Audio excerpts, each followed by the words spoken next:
Shalom saudaraku, jumpa kembali dengan saya Agustono Asin di program Saya Mau Ikut Yesus. Senang sekali bisa hadir di tengah saudara untuk menyampaikan kebenaran firman Tuhan. Dan di episode yang ke-67 ini, saya ingin mengajak saudara belajar kebenaran firman Tuhan masih tentang masalah hidup orang Kristen dan penderitaan hidup orang-orang percaya, yang sudah saya mulai sejak episode yang ke-65.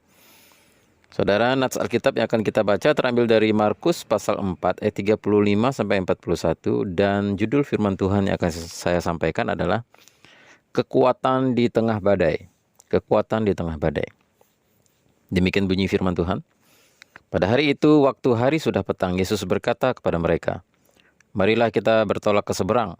Mereka meninggalkan orang banyak itu, lalu bertolak dan membawa Yesus berserta dengan mereka dalam perahu, di mana Yesus telah duduk, dan perahu-perahu lain juga menyertai dia.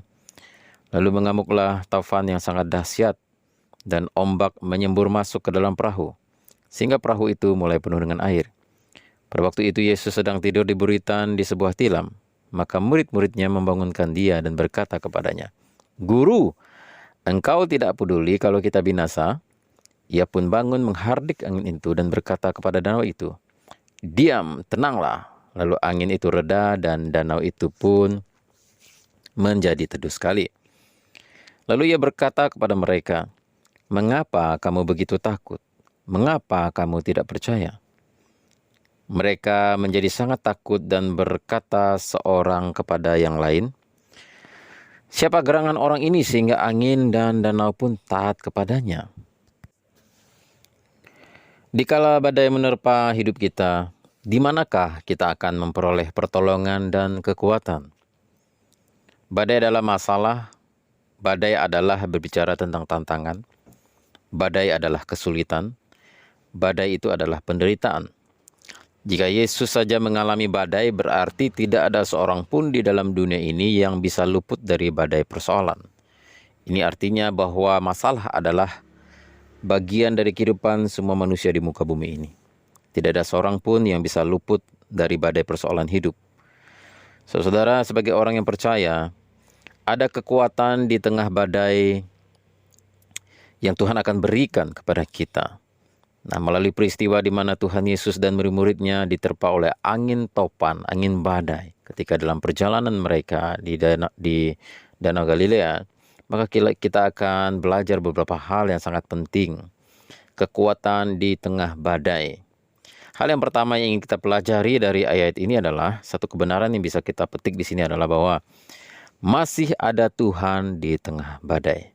Ketika saudara menghadapi persoalan yang sangat rumit, ketika saudara berada di dalam penderitaan yang sangat sulit, ketika saudara menghadapi badai kesulitan di dalam kehidupan ini, ketahuilah bahwa masih ada Tuhan di tengah badai. Kita akan kuat menghadapi badai apapun yang menerpa hidup kita. Badai sedahsyat apapun, jika kita tahu dan percaya bahwa masih ada Tuhan di tengah badai. Yesus ada di perahu dan tertidur dikatakan di dalam ayat 38. Pada waktu itu Yesus sedang tidur di buritan di sebuah tilam. Maka murid-muridnya membangunkan dia dan berkata kepadanya, "Guru, engkau tidak peduli kalau kita binasa." Terkadang kita menyangka bahwa Tuhan tidak peduli kepada kita seperti murid-muridnya di dalam ayat 38 tadi. Ketika badai itu menerpa kehidupan kita dan kita merasa sulit dan kita tertatih-tatih dalam perjalanan hidup ini dan mengalami seolah-olah jalan buntu, maka kita kadang-kadang berpikir, apakah Tuhan peduli kepada kita? Itulah yang dikatakan oleh murid-muridnya, "Guru, engkau tidak peduli kalau kita binasa." Saudara yang kasih oleh Tuhan, yang harus kita lakukan adalah mencari Dia, bangunkan Dia, berseru kepadanya, berdoa kepadanya, dan minta pertolongan kepada Tuhan. Seperti yang dilakukan oleh murid-murid Tuhan Yesus ketika mereka mendayung, ketika mereka berusaha menepi, ketika mereka berusaha dengan sekuat tenaga sepanjang malam itu untuk sampai ke tempat tujuan, tetapi mereka tidak mampu karena badai itu begitu dahsyat dan mereka hampir tenggelam. Walaupun mereka nelayan pandai berenang, tapi mereka mulai khawatir. Mereka merasa tidak berdaya. Dan dalam keadaan seperti itu, mereka mencari pertolongan dari Tuhan Yesus. Mereka membangunkan Tuhan Yesus. Ketika Tuhan Yesus bangun, dia menghardik angin badai itu dan berkata, "Diam dan tenanglah," kepada badai itu. Dan badai itu menjadi reda. Demikianlah yang harus kita lakukan dalam kehidupan ini, saudara. Ketika saudara mengalami badai kehidupan, panggil Tuhan Yesus, berseru kepada Tuhan Yesus, bangunkan Tuhan Yesus, cari Dia di dalam doa, berseru kepadanya. Alkitab mengatakan, carilah kamu akan mendapatkan, ketuklah pintu akan dibukakan kepadamu, mintalah maka akan diberikan kepadamu. Ketahuilah satu hal, saudara, ketika engkau menghadapi badai kehidupan ini, percayalah masih ada Tuhan di tengah badai. Murid-murid ketika mereka berusaha dengan sekuat tenaga untuk menyelamatkan diri dari badai itu, mereka tidak berdaya. Tapi ketika mereka ingat bahwa ada Yesus di dalam perahu, mereka mencari dan membangunkan Yesus, maka semua badai persoalan mereka bisa terselesaikan. Saudara, percayalah bahwa di dalam badai kehidupan yang engkau hadapi saat ini, masih ada Tuhan di tengah badai itu. Ada Tuhan Yesus di dalam perahumu, saudara. Ada Tuhan Yesus di dalam perahumu. Ada Tuhan Yesus di dalam hidupmu yang tidak akan pernah meninggalkan engkau. Ada Tuhan Yesus yang harus engkau berseru dan panggil Dia. Maka Dia akan datang. Karena Dia tidak akan pernah meninggalkan kita. Ada orang Kristen yang mencoba bunuh diri.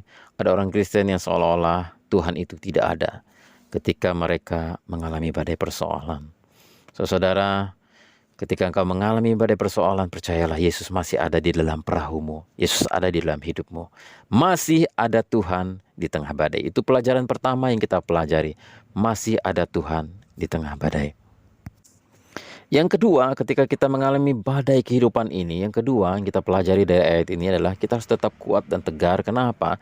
Karena kuasa Tuhan lebih besar daripada badai sebesar apapun. Kuasa Tuhan lebih besar daripada badai sebesar apapun. Kita akan kuat di tengah badai jika kita tahu bahwa kuasa Tuhan lebih besar dan sanggup mengendalikan badai sebesar apapun. Saudara, murid-murid Tuhan Yesus yang bernama Petrus, Yakobus, Yohanes, Andreas, mereka adalah nelayan yang sangat cakap. Mereka adalah nelayan yang pandai berenang. Sehari-hari kehidupan mereka adalah di Danau Galilea. Dari mereka kecil sampai mereka dewasa, sampai mereka tua, mereka ada di sana. Dan mereka sudah terbiasa menghadapi gelombang yang tinggi. Mereka sudah terbiasa menghadapi badai-badai kecil dalam kehidupan mereka. Tapi kali ini, badai yang mereka hadapi begitu besar dan membuat mereka takut. Mereka mengira bahwa mereka tidak akan selamat karena mereka sehari-harinya ada di situ. Dan jika ada angin topan dan badai sebesar itu, biasanya tidak bisa selamat. Apalagi mereka sudah berada di tengah-tengah. Masih ada jarak sekian kilometer lagi untuk bisa sampai ke tempat tujuan. Jadi kalau mereka tenggelam di situ, mereka akan mati. Dan mereka mulai ketakutan. Saudara, ketika mereka mulai ketakutan, mari kita baca di dalam ayat 39. Ia pun bangun menghardik angin itu dan berkata kepada danau itu, "Diam, tenanglah." Lalu angin itu reda dan danau itu menjadi teduh sekali. Haleluya. Ketika Tuhan Yesus dibangunkan, ia berdiri dengan gagah berani, dengan kuasanya. Ia berkata kepada angin badai itu, "Diam dan tenanglah." Dan angin badai itu tunduk taat kepada perkataan Tuhan Yesus. Siapakah manusia di dalam dunia ini yang bisa berkata kepada angin badai, "Diam dan tenanglah"? Angin badai itu tunduk kepadanya.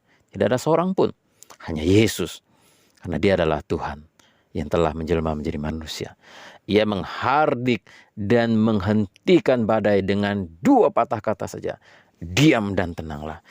Ini menunjukkan bahwa kuasa Tuhan Yesus lebih besar dari badai sebesar apapun.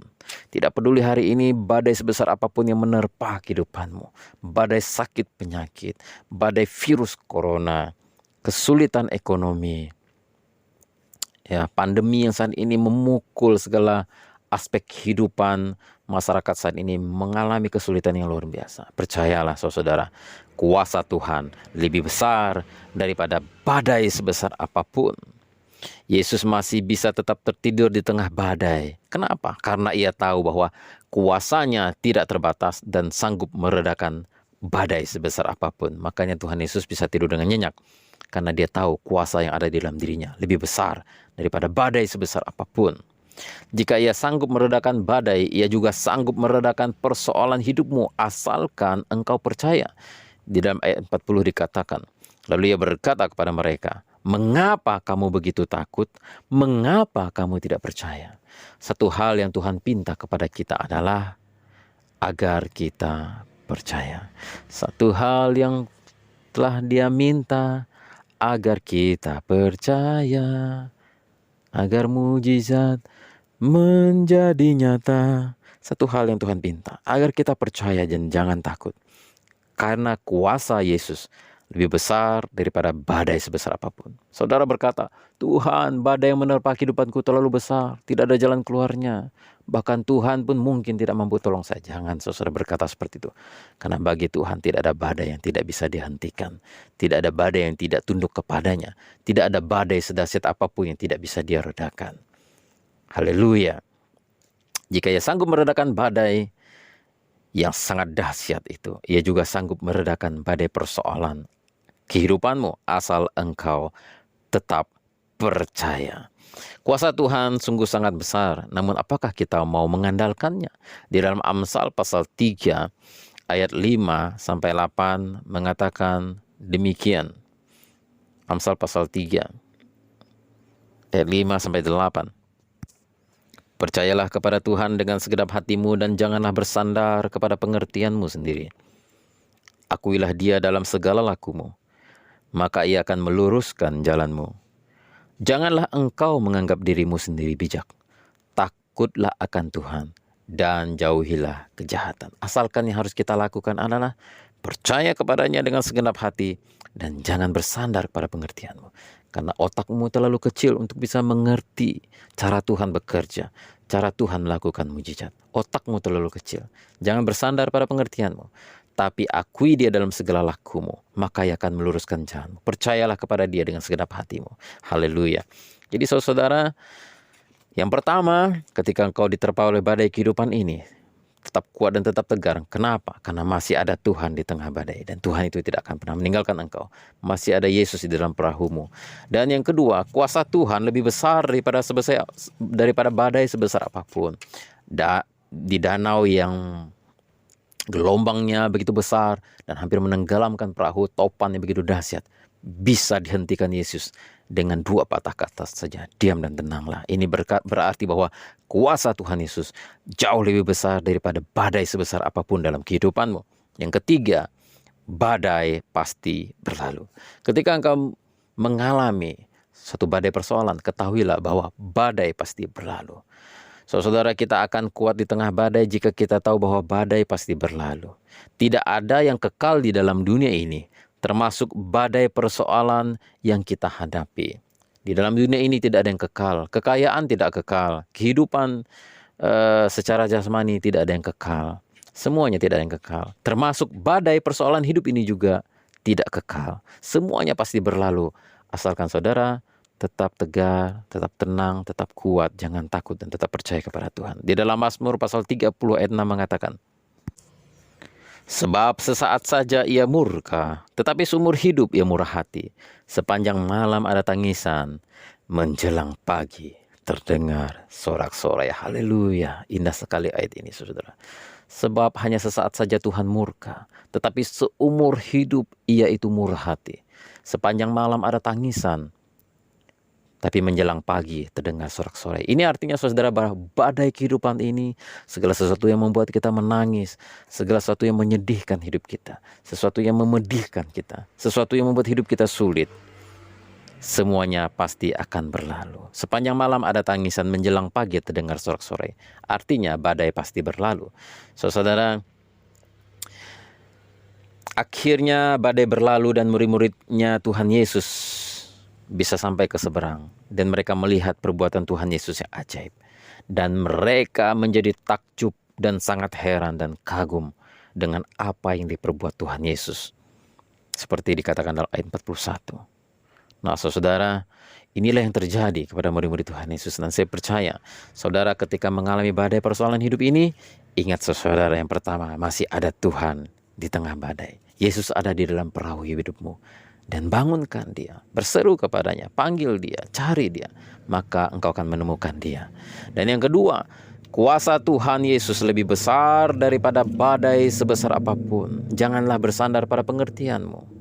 Akuilah dia dalam segala lakumu. Percayalah kepada dia dengan segenap hatimu. Maka ia akan meluruskan jalanmu. Itu yang harus engkau lakukan. Dan yang terakhir, badai pasti berlalu. Akhirnya murid-murid Tuhan Yesus bisa tiba dengan seberang bersama dengan Tuhan Yesus yang menyertai mereka.